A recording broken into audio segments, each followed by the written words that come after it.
Side story, just speaking about going to live concerts, and obviously I've been to like probably 1,000 with Will, and one we did go to that was absolutely insane was, I want to say this was 2013.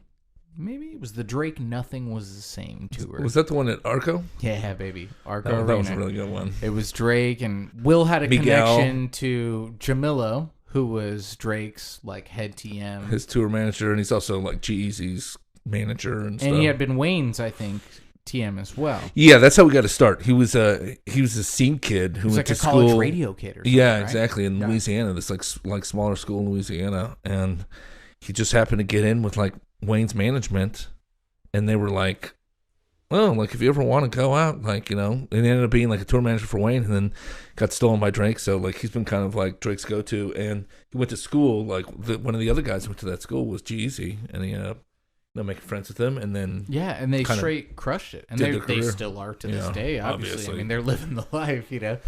But I just remember going to see that show, and you hit me up, and you're like, "Yo, dude, what's up? I got VIPs to go see Drake," and I was like, "Yeah, but how fire was he in 2013? Arco, obviously." Oh, this was Nothing Was the Same. This was like pinnacle period. This is like Drake, probably dude. my favorite. Yeah, my favorite era of Drake. It was. I mean, it was massive. It was sold out. It was like super popular. It was Drake, Miguel, and I'm pretty sure Future opened. Turn off the lights, which is like crazy. Look back on that. Who now obviously is like one of the goats as well. But I remember we got there. We walk in.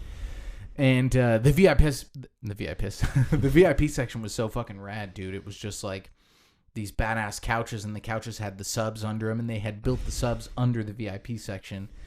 And you know, we're sitting down, and there's like nobody else in there. Yeah, there's like nobody. It's like us, and I looked vibrating chairs. I looked to my right. Oh, it was crazy, dude. It was next level. And like Will's right there. I looked to my right, and like Miguel is standing next to us, and he's like.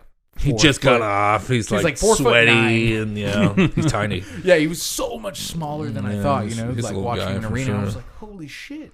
And I literally remember turning to Will. I was like, "Is that Miguel?" And he was like, "Yeah, that's Miguel." And then Jamilo comes out, Drake's TM or whatever, and he's Will's friend, who also he happened to be a massive Dance Gavin. Dance fan. big scene. That's like kind of our connection. That's how we know. Yeah, Jamilo. He's a huge DGD fan. Which, for the listeners to clarify, at the time, Will was DGD's manager. Mm-hmm.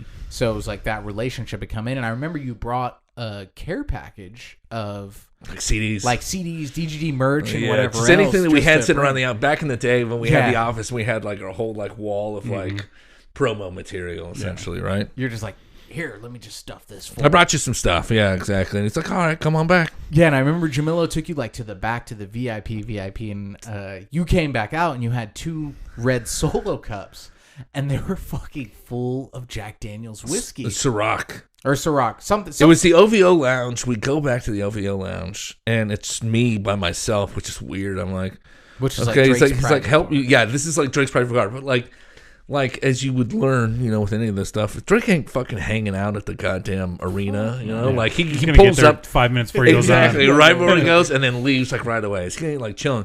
But it also happened to be like, you know, like Boogie fucking DeMarcus Cousins was there with like his people, and so they're there. So I actually remember because he like I think he was endorsed by Ciroc at that time. So he had the OVO lounge, and they had the bar, which is like a bar like serve yourself.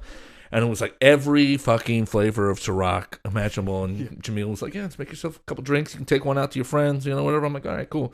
So I'm sitting there like making drinks, and then fucking like DeMarcus Cousins comes up and like kind of hits me. He's sitting here like trying to make a drink and stuff as well. And he's like 12. He's like, sorry. I'm like, I'm sorry. You're fucking huge. Yeah.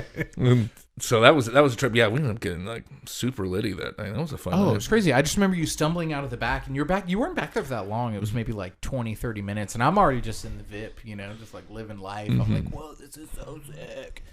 And you came out with those 2 red Solo cups, and you just like hand me a cup, and you're like, be careful, it's alcohol. And I'm like, I think it's a drink, you know. I'm like a drink? And you're like, no, it's a whole cup of alcohol. I don't think they had, like, looking back, I don't think they had, like, any chasers or mixers. No, it was just a straight cup of booze. And Will was like... What flavor of Ciroc were you? But exactly. Will was like, this is Drake's booze. Yeah. Enjoy Drake's liquor. And holy fuck, I fucking sipped that whole thing down, dude. And I was just like, oh my God. That was a fun night. That was a really good show. I still remember that. He had this big oval, like, circle or whatever that would, like, rise up. He did it in the round. Yeah. No, so, like, it was in... So, like, he had his stage or whatever in Arco, but then they have this, like, circle thing that would, like, come down right from the ceiling. Okay. And then he would jump on it, and it would rise up, and it's just like this giant circle that goes around basically the floor of the arena. And it's all lit. It's like the Kanye one, right? Yeah, Similar. it's very Similar, similar. yeah. I guarantee they, like, all these people steal I guarantee ideas from Kanye everybody stole else, it. right?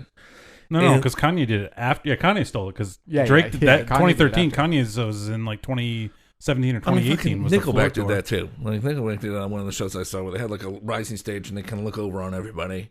But Drake's he had like a 20-minute segment of his set where he's like, "All right, this is a set. Like this is the part of the set that we do, and we go and walk around." And like he literally just walked around the circle and be like, "Hey, I see you, girl in white sweater."